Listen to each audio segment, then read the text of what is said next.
உசிலம்பட்டி அரசு மருத்துவமனையில் தேசிய காசநோய் ஒழிப்பு திட்டம் குறித்து விழிப்புணர்வு பேரணி நடைபெற்றது.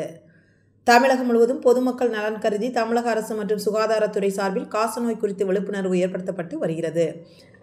இதன் ஒரு பகுதியாக மதுரை மாவட்டம் உசிலம்பட்டி அரசு மருத்துவமனையில் மதுரை மாவட்ட காசநோய் துணை இயக்குநர் ராஜசேகரன் பரிந்துரைப்படி உசிலம்பட்டி மருத்துவமனை இணை இயக்குநர் செல்வராஜ் முன்னிலையில் மருத்துவ கண்காணிப்பாளர் மணிவண்ணன் ஏற்பாட்டில் அண்ணன் சமுதாய கல்லூரி மாணவிகள் ஆசிரியர்கள் ஒன்றிணைந்து காசநோய் குறித்து விழிப்புணர்வு பேரணியாக முக்கிய சாலைகளில் சென்று பொதுமக்களுக்கு விழிப்புணர்வு ஏற்படுத்தி விழிப்புணர்வு பதாகைகள் ஏந்தி விழிப்புணர்வு பிரச்சாரம் செய்து ஊர்வலமாக சென்றனர்.